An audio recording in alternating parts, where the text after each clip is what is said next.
Anderson County, and welcome to the recap of the April 20th, 2021 council meeting. I'll start with our ordinance's third reading. Our first ordinance, 2021-015, was a fee in lieu agreement with E&I Engineering USA.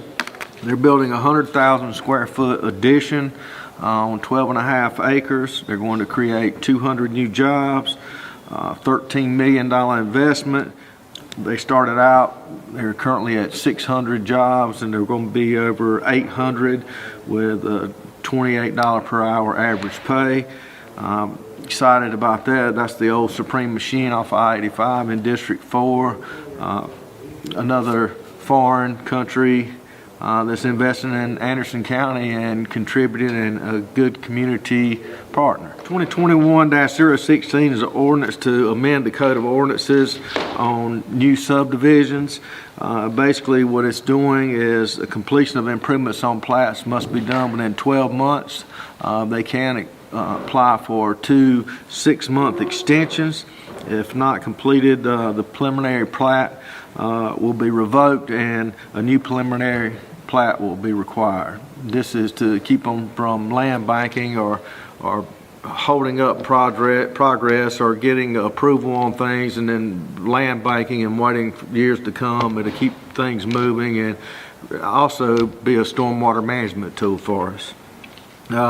Ordinance 2021-17 was an ordinance also to amend the subsection, and this for the time period of completion for sewer extensions. Construction on our sewer extensions must begin within 12 months from the preliminary plan. The sewer department manager, he can or does have the right to authorize 2 6-month extensions. If not, the preliminary acceptance will be revoked and fees will be forfeited. And that's again to, as money's out there for sewer and time going in to keep the project moving forward and not tying up projects, time, and resources from county employees. We had a couple of ordinances. Second reading, ordinance 2021-18 was a fee in lieu agreement. It's project B4. That's in my district, and it's coming up. We're not at liberty to say right now, but it's a 250,000 square foot spec warehouse industrial building, $11.89 million investment. The taxes on it this current year was $78 a year. In 2022, they're estimated to be over $34,000 a year. That's also exciting, and it's one of those things that I mentioned earlier that we used to have to go out and ask people or woo them or persuade them to come into Anderson County. Now we have people coming in here speculating on Anderson County, looking to be a part of Anderson County, and it's a good thing. Keeps the county from having to invest in speculative businesses or speculate on warehouse space. So hopefully that'll be a good partnership and create some jobs and opportunity as well. We had an ordinance 2021 through 2022, and that was just to clean up some committees that don't meet anymore or haven't met in a while. One was the Purchasing Review Committee, and it was one that hasn't met in a while but still needs to be on our books. We cleaned it up. The administrator can appoint the purchasing director and 1 or more members to resolve any grievances. The panel has 10 days to review the complaint and also has 30 days following the meeting to come up with a solution. If not, then it can be brought before council, and council may have to intervene. 2021 was a Construction Board of Appeals. Basically, the county administrator can appoint someone, a licensed contractor, construction, someone in technical codes, building and code side, or design professionals, and administrator would be allowed to appoint 5 members, and it would take a majority vote of those 5 to resolve any appeal.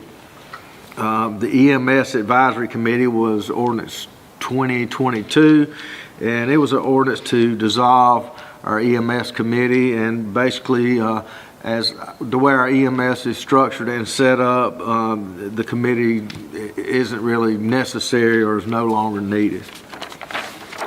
We also had ordinance 2021-24 was an ordinance to approve a ground lease between Tri-County Technical College and the Tri-County Technical Research Foundation, and they have some grants from SCDOT and DHEC to recycle rubber to be used in pallets, hard plastics, shipping containers.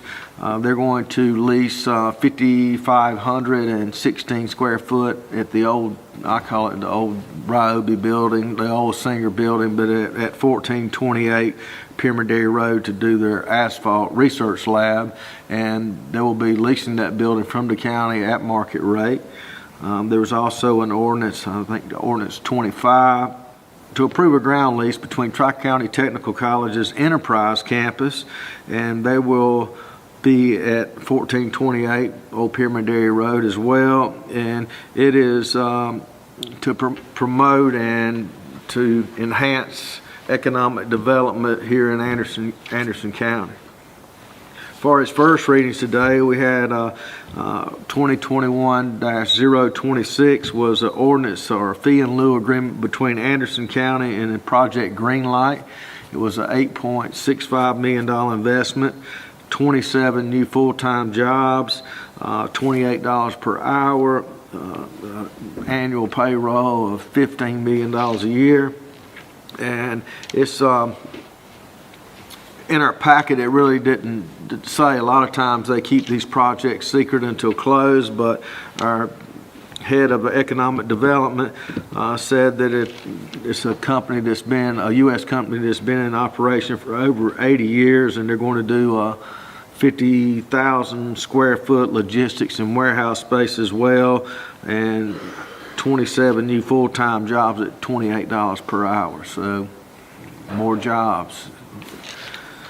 And there was two things that was pulled: an ordinance to approve a sublease agreement on River Forks Recreation Area and Weldon Island, and I think there was some confusion there. It was actually was going to be on there to allow the administrator or Anderson County to sit down to discuss and look at plans and proposals that they have and to discuss a lease. Once the proposal is brought before council, it will be a public hearing to allow the public to come in, have input. They'll do some community meetings. I think at Center Rock Fire Department was one of the areas that I heard.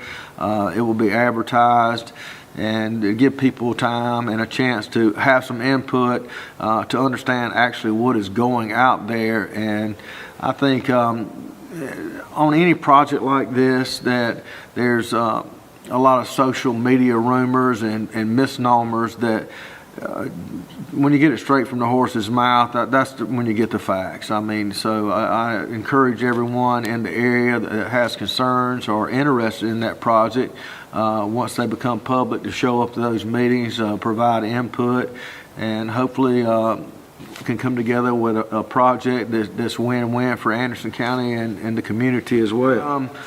Some first readings today. 2021-29 was a fee in lieu agreement between Anderson County and Project Mullet. It is a 665-acre solar farm that is going to generate, I think last year it was $2,600 a year in taxes, actually a little less than $2,600. And in 2021, it's estimated to be $265,000 a year in taxes. It's a $68 million investment. It's taxed as manufacturing because they're manufacturing electricity, and it's based on kilowatt hours, the land property tax as well. And a lot of people, I think it was brought up in the council meeting by Councilwoman Wilson, that out of that money, you know, it's not all the county's money. That money's collected by the county. It'll be dispersed out like on the normal pie chart on your property tax notices. Your schools will get, what, 70% of it. Fire gets some. So I think it's going to be good not only for the county but for our school district. It's going to be in District 4 as well. It'll be good for District 4 and good for the community, and it may not create as many jobs as we like to see, but if you ride around Anderson County right now, I think everyone's looking for help. So I posted something on E&I looking for help.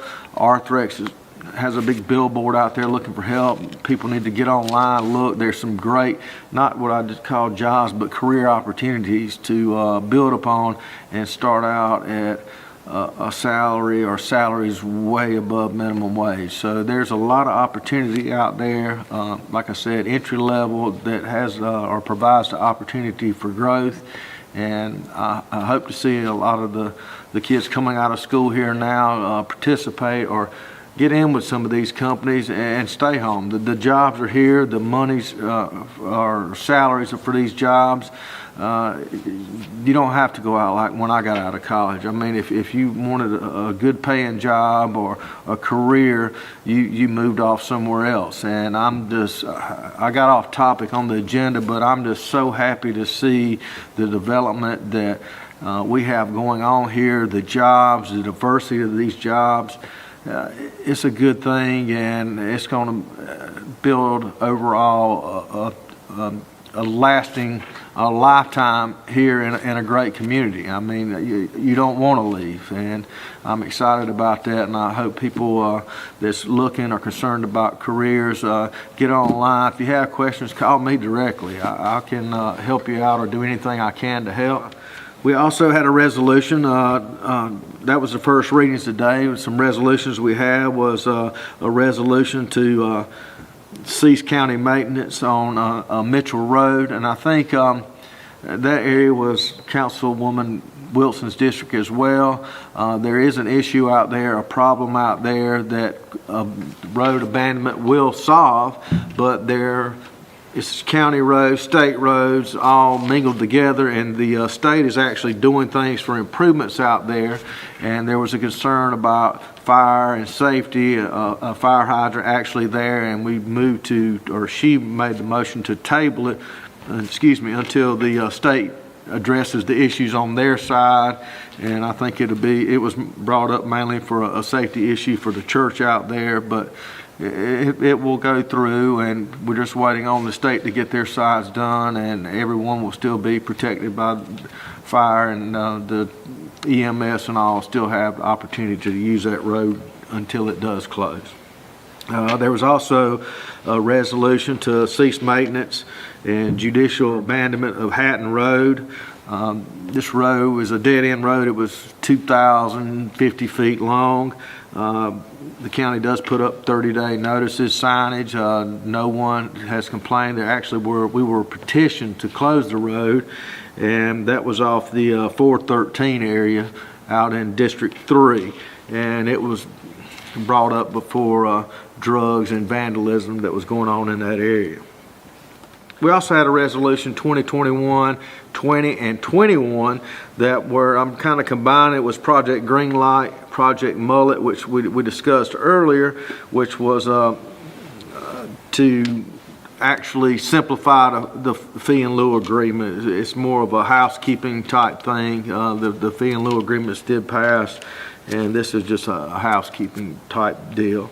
We also had an ordinance come up, ordinance 2021-22, and it was to release some property that the county actually had a lien on that is owned by Kidco LLC, which was some property that BASF had done a fee and lieu agreement back in the 80s with the county, and back in those days the county actually had to take kind of possession of the property and sublet it back. Things have changed a lot over the years, and this property is being sold or looked at to for some future development, and it came up that the county's name was on there as the lessor or lien holder on that property, and we voted, and that's just to clear it up, clearing up some old fee in lieu agreements that kind of fell through the cracks. There was also a bid approval of $743,350 for some sewer rehabilitation over in Stonehaven, which I know they've had a lot of issues out there. There was actually some funding that came in as well. Company Vortec got the contract, and it's cleaning up some old problems that we've had out there. I do know that I talked with Mr. Singleton over our sewer department, and he informed me that in the past 3 years they've had issues to where we had to have pump trucks out there. It cost the county almost $30,000 twice, pumping all night, and this will help solve their issue. There was 9 bids on it, and we went with a company, I think they're out of Greenville. So, and that pretty much sums up our meeting for today. Again, I apologize for getting off topic on the jobs, but like I said, if anyone out there is looking for a career or needs some help or some steering in the right direction, pick up the phone, give me a call, 864-934-7053. I'm here and I'd love to help.